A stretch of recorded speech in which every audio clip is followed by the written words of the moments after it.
Séoul est divisée en deux par le fleuve Han, qu'enjambent de nombreux ponts stratégiques. Syngman-rhee envoie un message à la radio pour rassurer la population en lui demandant de ne pas chercher à fuir en traversant le fleuve, alors que lui-même prend la fuite avec ses proches collaborateurs.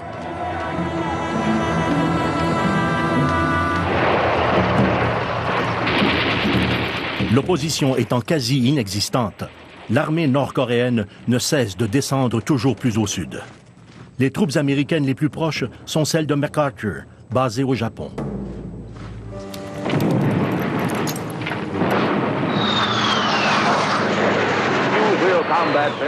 Alors que les troupes de l'ONU sont en déroute, les États-Unis répliquent en force en envoyant l'armée de l'air. Les informations sur cette guerre aérienne qu'on présente au peuple américain relèvent d'une propagande bien orchestrée.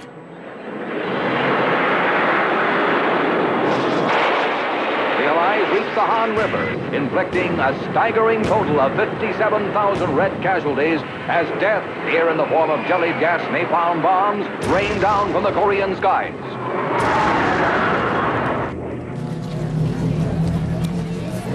En juillet 1950, l'armée américaine est convaincue que des Coréens du Nord infiltrent leurs rangs en se cachant dans des colonnes de réfugiés qui fuient les zones de combat. Les généraux ordonnent alors aux civils de ne plus se déplacer, une demande irréaliste au beau milieu d'une guerre. Ces documents de la 25e division, récemment rendus publics, révèlent qu'on a ordonné au commandant de prendre des mesures draconiennes. Tout civil se déplaçant en zone de combat sera considéré comme ennemi.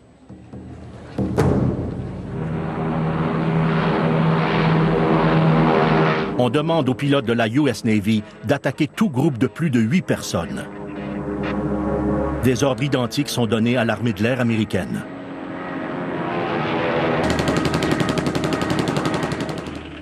Bientôt, on rapporte que l'aviation se livre à des massacres de réfugiés et détruit des villages entiers. Ces nouvelles sont accueillies avec consternation aux États-Unis. Le département américain de la Défense considère toutefois que ce n'est qu'un simple problème de relations publiques.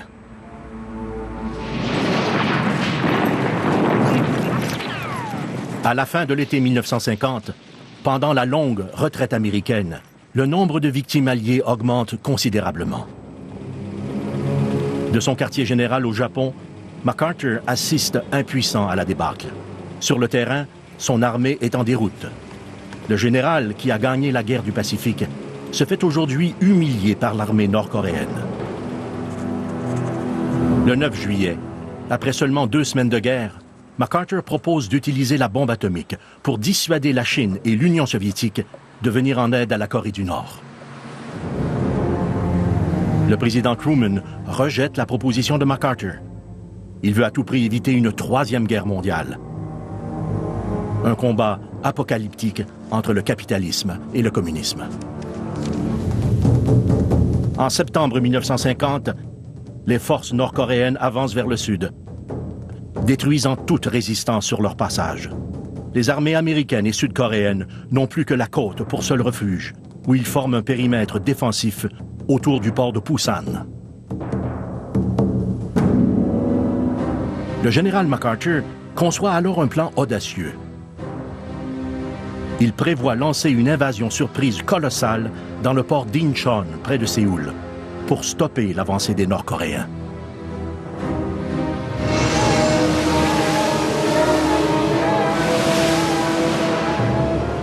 La flotte de MacArthur, qui doit d'abord affronter une tempête dans le Pacifique, arrive tout de même à temps pour profiter de la marée montante à Incheon et déferle sur la côte en 2 vagues en 12 heures. Don Gale et les premiers Marines débarquent juste avant le crépuscule sous le feu ennemi. Nous avons accosté la digue. Nous disposions de 2 échelles en bois pour nous aider à grimper.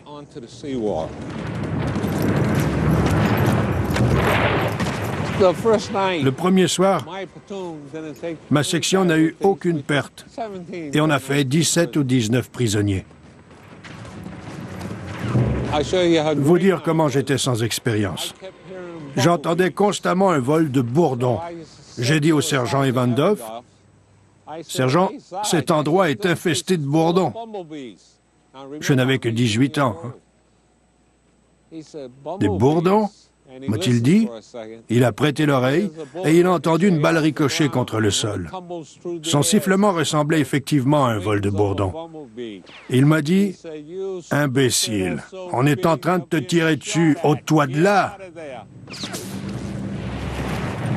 Alors j'ai roulé dans le fossé sur le bord de la route et le bourdonnement a cessé.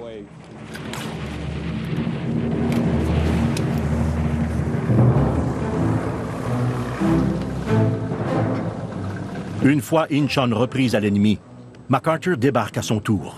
Son plan périlleux a réussi. Rien ne laissait prévoir que cette victoire serait sa dernière heure de gloire.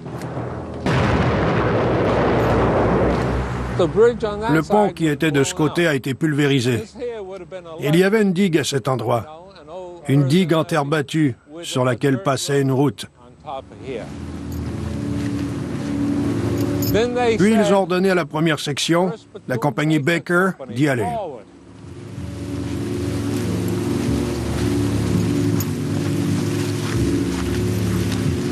Les souvenirs lui reviennent. Don Gill se rappelle précisément l'instant où il est entré dans un champ de maïs avec la certitude que l'ennemi allait surgir, un ennemi nord-coréen qui ne se doutait pas que les Américains étaient si proches.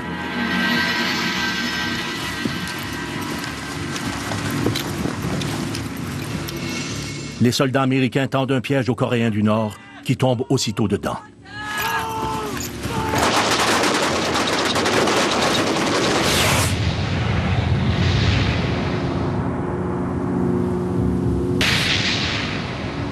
Les Marines doivent maintenant effectuer eux-mêmes une mission encore plus macabre que la précédente, achever les blessés.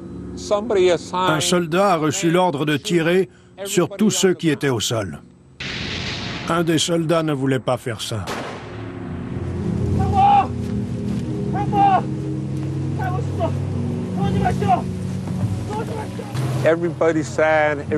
Au front, tout le monde est triste. Tout le monde souffre. Et on est déjà bien content d'être en vie. Il n'y a que les gradés qui se réjouissent de ce que vous venez d'accomplir.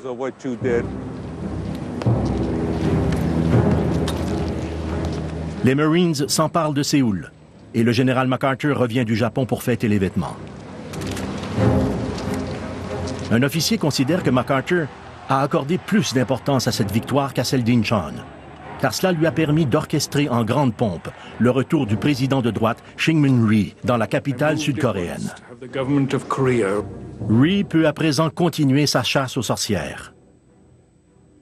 En 2 ans, il fera exécuter 100 000 opposants au régime.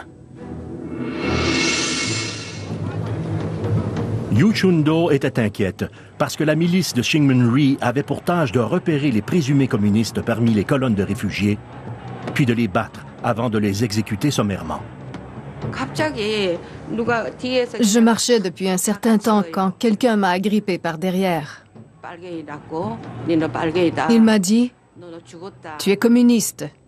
Tu mérites la mort. » Un soldat américain a bousculé le soldat coréen et lui a lancé « Pourquoi veux-tu la tuer ?» Le soldat coréen a répondu « Communiste, communiste !» J'ai expliqué que je n'étais pas communiste, mais une simple étudiante. L'Américain a repoussé le soldat. Il m'a pris par la main pour se rendre à sa Jeep. Il m'a soulevé pour m'installer sur le pare-choc et plusieurs soldats américains m'ont donné des chocolats.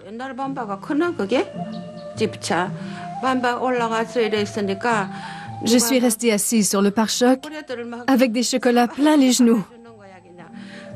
Et une fois en route vers Séoul, je me suis mise à pleurer.